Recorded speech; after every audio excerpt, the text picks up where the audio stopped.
আসসালামু আলাইকুম। Technique easy এডুকেশনের পক্ষ থেকে সকলকে আন্তরিক শুভেচ্ছা অভিনন্দন জানিয়ে শুরু করছি। আমি মইনুল ইসলাম চলে আসলাম তোমাদের অর্থাৎ নবম এবং দশম শ্রেণীর যারা এইচএসসি 2026 সালে মানবিক বিভাগের পরীক্ষার্থী আছো তাদের জন্য। আমরা মূলত দ্বিতীয় অধ্যায়ে আছি, দ্বিতীয় অধ্যায় টাইপ 1 শেষ করছি, এখন আমরা দ্বিতীয় অধ্যায় টাইপ 2-এ আছি।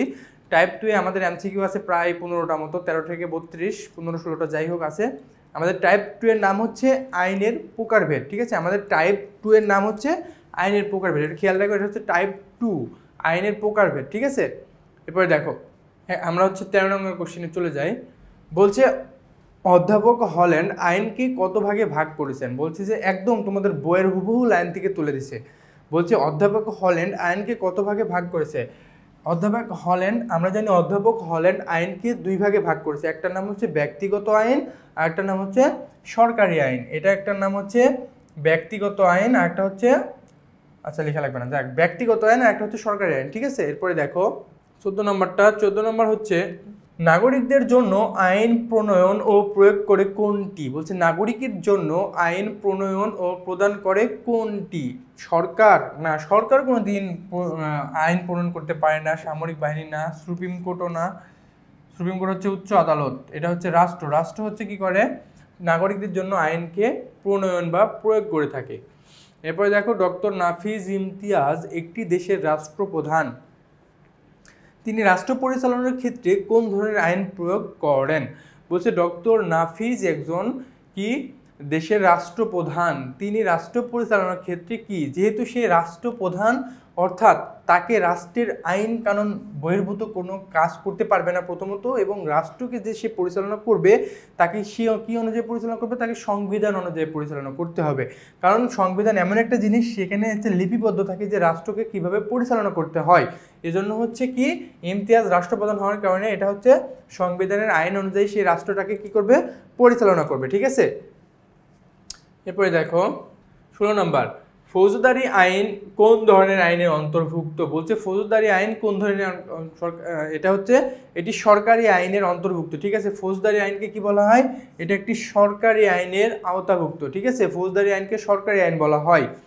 এরপরে দেখো ব্যক্তির স্বাধীনভাবে চলাফেরার অধিকার নিশ্চিতকরণে কোন আইন প্রয়োগ হয়। ব্যক্তির স্বাধীনভাবে চলাফেরার অধিকার নিশ্চিতকরণ করতে এটা অবশ্যই ফৌজদারি আইন। ব্যক্তির স্বাধীনতাকে কি করে, ব্যক্তির স্বাধীনতাকে চলাফেরা করার অধিকার নিশ্চিতকরণে, অর্থাৎ ফৌজদারি আইন হচ্ছে এমন একটা আইন যে আইন ব্যক্তির স্বাধীনতা, ব্যক্তির অধিকার এবং ব্যক্তির সম্পত্তি নিয়ে কাজ করে থাকে, ঠিক আছে। তাহলে কি ফৌজদারি আইনটা কি, ফৌজদারি আইন হচ্ছে ব্যক্তির স্বাধীনতা, ব্যক্তির অধিকার এবং ব্যক্তির যে একটা নির্দিষ্ট সম্পত্তি থাকে নিজস্ব, সেই সম্পত্তি নিয়ে আলোচনা করে হচ্ছে ফৌজদারি কি আইন। তাইলে হচ্ছে ব্যক্তির স্বাধীনতা ফৌজদারি আইন, ওকে। এরপরে দেখো 18 নম্বর, ব্যক্তির সাথে ব্যক্তির সম্পর্ক রক্ষার জন্য কোন আইন প্রণয়ন করা হয়। বলছে ব্যক্তির সাথে ব্যক্তির সম্পর্ক, অর্থাৎ একটা ব্যক্তির সঙ্গে আরেকটা ব্যক্তির যে একটা সম্পর্ক থাকবে সেটা সম্পর্কিত করার বলছে দেওয়ানি, দেওয়ানি, ঠিক আছে। এটাকে হচ্ছে দেওয়ানি আইন। দেওয়ানি আইনটা কি, দেওয়ানি আইন হচ্ছে এমন একটা আইন যে আইনটা প্রণয়ন করা হচ্ছে, মনে করো কোনো জায়গায় একটা অরাজকতা সৃষ্টি হচ্ছে বা কোনো জায়গায় একে অপরের উপর দুর্নীতি হচ্ছে বা ঘুষ খাচ্ছে মানুষ, এই সকল জায়গায় হচ্ছে তোমার দেওয়ানি আইনটা কি হয়, পেশ করা হয় বা দেওয়ানি আইনটা জারি করা হয়। এটা হচ্ছে বলা হয় ব্যক্তির সাথে ব্যক্তির যখন বিরোধ সৃষ্টি হচ্ছে তখন সেটা দেওয়ানি আইনের মাধ্যমে সেটা সংশ্লিষ্ট আদালত থেকে স্বীকৃতভাবে কি করা হয়, সমাধান করা হয়, ঠিক আছে। এরপরে দেখো, এরপর হচ্ছে চুক্তি ও দলিল কোন ধরনের আইনের আওতায় পড়ে। বলছে চুক্তি ও দলিল কোন ধরনের আইনের আওতায় পড়ে। দেখো, ওকে, দেখো বলছে চুক্তি ও দলিল কোন ধরনের আইনের আওতায় পড়ে। এটা হচ্ছে বেসরকারি আইন। বেসরকারি আইন কাকে বলে, যে সকল আইন সরকার কর্তৃক প্রদত্ত নয়, যে কোনো একটি সরকার কর্তৃক প্রদত্ত নয়, যে কোনো একটি সংস্থা এই আইনটা প্রণয়ন করতে পারে সেটাকে বলা হয় হচ্ছে বেসরকারি আইন। এখন বলছে চুক্তি ও দলিল, চুক্তি ও দলিল একটা বেসরকারি আইন কেন বলতো, কারণ এখানে কেউ এককভাবে এই আইনটাকে কি করছে না, এককভাবে কেউ এটা সরকার দিচ্ছে না, এটা যে যার মতো পেশ করতেছে। মনে করো আমার একটা সংস্থা আছে, আমি একটা আইন করছি বা আমি একটা দলিল করছি যে আমার সংস্থা বা আমার কোম্পানিতে কেউ চাকরি করতে হলে তাকে এই ইয়েগুলো মেনে চলতে হবে, কোটেশনগুলো মেনে চলতে হবে বা এই নিয়মগুলো মেনে চলতে হবে। তাহলে এটা কি আমি নিজস্বভাবে দলিল বা চুক্তির মাধ্যমে কাউকে নিয়োগ দিচ্ছি, তাই না? তাহলে এটা কি বেসরকারিভাবে নিয়োগ দিচ্ছি না? আমি তো কারো সরকারি আন্ডারে না, আমি তো নিজে বেসরকারি একটা লোক। তাহলে কি এটা বেসরকারি চুক্তি ও দলিল একটি কি বেসরকারি আইন। এটা হচ্ছে তোমার মোস্ট ইম্পর্টেন্ট একটা কোশ্চিন, এটা পরীক্ষাতে আসার সম্ভাবনা হচ্ছে 100-এ 100%, ঠিক আছে? চুক্তি ও দলিল আইন এটা হচ্ছে শুধু তোমাদের না, এটা বাংলাদেশের যতগুলো ডিমান্ডেবল সরকারি চাকরি আছে সে সকল চাকরির যে সকল প্রশ্নে ওই প্রশ্নে এগুলো আসে, ঠিক আছে? এটা অনেক অনেক ইম্পর্টেন্ট। 19 নম্বরটা এবার দেখো, 20 নম্বরে যাই আমরা। দেখো 20 নম্বর হচ্ছে, 20 নম্বরটা খেয়াল করো। 20 নম্বর হচ্ছে এক দেশের সাথে অন্য দেশের পারস্পরিক লেনদেন কোন আইন দ্বারা পরিচালিত হয়? এক দেশের সাথে অন্য দেশ মানে এখানে আমাদের খেয়াল করতে হবে দেশের বাইরে, অর্থাৎ একটা দেশের সঙ্গে আরেকটা দেশ হলে সেটা আন্তর্জাতিক পর্যায়ে চলে যাচ্ছে, তাই না? তাহলে এটা আমাদের ভাবাই লাগবে না, এটা আনডাউটেডলি এটা কি, এটা আন্তর্জাতিক আইন হয়ে যাচ্ছে। কারণ একটা দেশের সঙ্গে আরেকটা দেশের যে সম্পর্কটা সৃষ্টি করে সেটা কিসের মাধ্যমে সৃষ্টি হয়? আন্তর্জাতিক আইনের বা আন্তর্জাতিক আদালতের মাধ্যমে সম্পর্কটা সৃষ্টি হতে পারে, ঠিক আছে? এরপর 21 নম্বরটা দেখো, আন্তর্জাতিক আইনের মাধ্যমে কি হয়? বলছে আন্তর্জাতিক আইনের মাধ্যমে কি হয়? এক রাষ্ট্র অন্য রাষ্ট্রের সাথে সম্পর্ক কেমন হবে তা নির্ধারণ হয়। আন্তর্জাতিক আইনের মাধ্যমে কি হয়? এক রাষ্ট্র অন্য রাষ্ট্রের সাথে সম্পর্ক কেমন হবে তা নির্ধারণ করে। অবশ্যই একটা রাষ্ট্রের সঙ্গে আরেকটা রাষ্ট্রের বন্ধুসুলভ আচরণ হবে না কিভাবে ব্যক্তিসুলভ আচরণটা করবে, এটা নির্ধারণ করে কি? এটা নির্ধারণ করা হচ্ছে আন্তর্জাতিক আদালতের বা আন্তর্জাতিক আইনের মূল কাজ, ঠিক আছে? এরপর একটু খেয়াল করো 22 নম্বরটা বলছে রাষ্ট্রের আইন তৈরি করার কারণ কি? বলছে রাষ্ট্রের আইনটা তৈরি করা হয় কেন?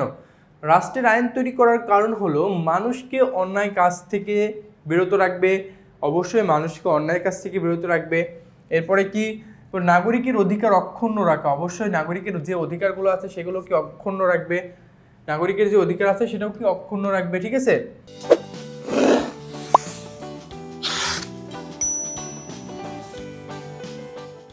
নাগরিকের অধিকারকে অক্ষুণ্ণ রাখবে। নাগরিকের স্বাবলম্বী করা, স্বাবলম্বী হচ্ছে নিজের কাজ। স্বাবলম্বী কখনো আইন করতে পারে না, আইন প্রণয়ন করে কখনো কাউকে স্বাবলম্বী করতে পারে না।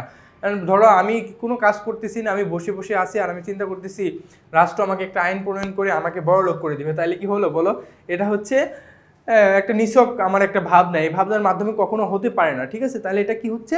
এটা হচ্ছে রাষ্ট্রের আইন তৈরি করার কারণ হচ্ছে মানুষকে অন্যায় কাজ থেকে বিরত রাখবে এটা, এবং নাগরিকের অধিকার অক্ষুণ্ণ যেন না হয় সেদিকে খেয়াল করবে। তাহলে আমাদের আনসার হচ্ছে 1 এবং 2। তাহলে 1 ও 2 কোথায় আছে?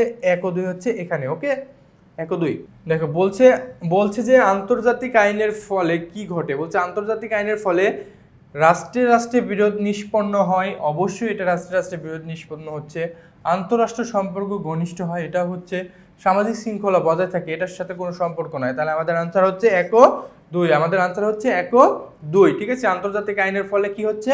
রাষ্ট্রে রাষ্ট্রে কর্তৃক কি হচ্ছে? একটা সম্পর্ক বিদ্যমান থাকতেছে, একটা আন্তঃরাষ্ট্র সম্পর্ক ঘনিষ্ঠ হচ্ছে, ঠিক আছে? এরপরে দেখো 23 নম্বরটা, 24। আইনের উৎস কয়টি? বলছে যে আইনের উৎস কয়টি? 3টি, 4টি, 5টি, 6টি। আমরা জানি আইনের উৎস হচ্ছে 6টি। আইনকে 6টি ভাগে ভাগ করা যায়, আমরা জানি আইনকে 6টি ভাগে ভাগ করা যায়, ঠিক আছে? আইনের উৎস হচ্ছে 6টি। এরপরে দেখো প্রথা কি? প্রথা হচ্ছে দীর্ঘদিন যাবৎ সমাজে প্রচলিত নিয়ম। অবশ্যই দীর্ঘদিন যাবৎ সমাজে প্রচলিত নিয়মকে প্রথা বলা হয়, ঠিক আছে? প্রথা কি? মনে করো যে আমি একটা প্রথা বলি, যেমন প্রাচীনকালে মানুষ বলতো, প্রাচীনকালে না কিছুদিন আগে মানুষ বলতো আই বৃষ্টি চেপে ধান দিব মেপে, মানে এরকম কত বলি উড়াতো না?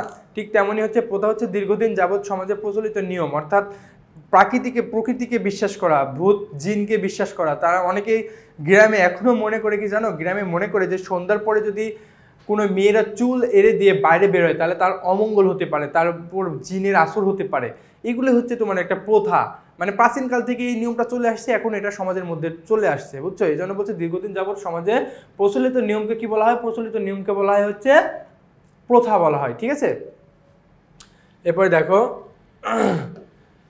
বাংলাদেশের পারিবারিক দেখো বাংলাদেশের পারিবারিক ও সম্পত্তি আইনের অধিকাংশই কোন ধর্ম থেকে এসেছে? বলছে বাংলাদেশে পারিবারিক ও সম্পত্তি আইনের অধিকাংশ কোন ধর্ম থেকে এসেছে? এটা হচ্ছে হিন্দু ও মুসলিম ধর্ম থেকে এসেছে। এটা কই থেকে এসেছে? এটা হচ্ছে হিন্দু এবং মুসলিম ধর্ম থেকে এসেছে। এটা কই থেকে এসেছে? এটা হচ্ছে হিন্দু এবং মুসলিম ধর্ম থেকে এসেছে। ওকে, এরপরে খেয়াল করো law of the constitution. Law of the constitution হচ্ছে গ্রন্থের রচয়িতা কে? ল অফ দ্য কনস্টিটিউশন গ্রন্থের রচয়িতা হচ্ছে এ ভি ডাইসি। কে? A V Dicey. ঠিক আছে, এটা হচ্ছে ল দ্য কনস্টিটিউশন, এই গ্রন্থের রচয়িতা হচ্ছে এ ভি ডাইসি। ঠিক আছে, এরপরে যাই আমরা।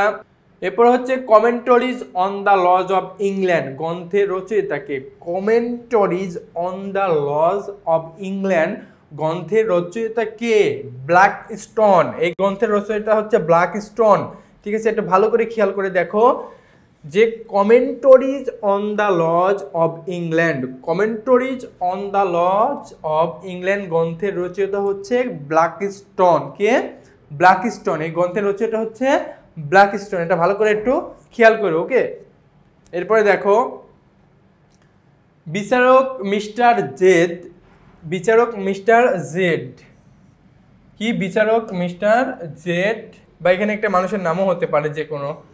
বলছে বিচারক মিস্টার জেড মামলা সমাধানের জন্য কোনো উপযুক্ত আইন না পাওয়ায় নিজের বিচার বুদ্ধি দিয়ে রায় প্রদান করেন। মিস্টার জেড এর রায় প্রদান আইনের কোন উৎসকে ইঙ্গিত করে? বলছে মিস্টার জেড এর রায় প্রদান আইনের কোন উৎসের ইঙ্গিত করে? ক ধর্ম, খ প্রথা, গ আইনসভা, না ঘ ন্যায়বোধ। মানে মিস্টার জেড এর রায় প্রদান আইনের কোন উৎসকে প্রদান করে? সে ন্যায়বোধের মাধ্যমে সে কি করে? প্রকাশ করে। কেননা বলতো, কারণ বলছে যে সমাধানের জন্য কোনো উপযুক্ত আইন নাই। আমি মনে করি, আমি আমার উদাহরণ দিই, মনে করো আমি একটা আইনজীবী, তো আমি একটা আইনকে পরিচালনা করতেছি, তো এখন এমন একটা কেস নিয়ে আমার কাছে আসছে, তো এখানে কোনো ধরনের আইনে, বাংলাদেশের আইনের পরিপ্রেক্ষিতে কোনো ধরনের আইনই তার মামলার সঙ্গে যাচ্ছে না। এখন তাহলে কি আমাকে মামলাটা অবশ্যই নিষ্পত্তি করতে হবে?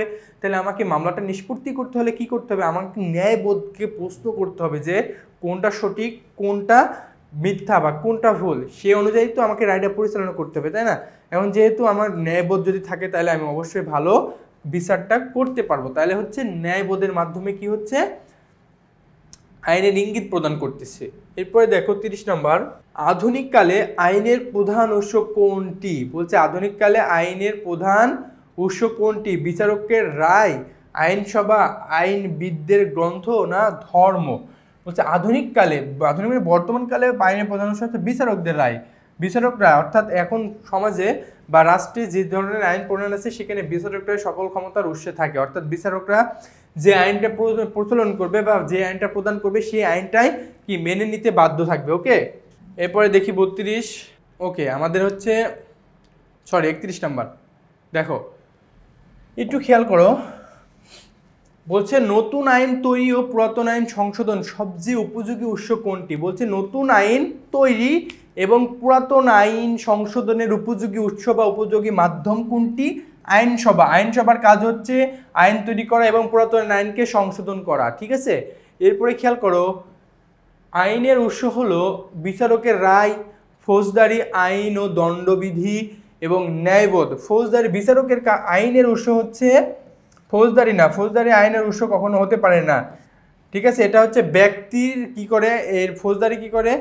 ফৌজদারি হচ্ছে মানুষের অধিকার এবং মানুষের বিভিন্ন আচার অনুষ্ঠান নিয়ে এটা কাজ করে থাকে। সুতরাং ফৌজদারি এটা হচ্ছে না, বিচারকের রায় হচ্ছে এবং ন্যায়বোধ হচ্ছে। তাহলে আমাদের আনসার হচ্ছে 1 ও 3। খ নম্বরে আমাদের আনসারটা কি? আমাদের আনসার হচ্ছে 1 ও 3। 1 ও 3 কোথায় আছে?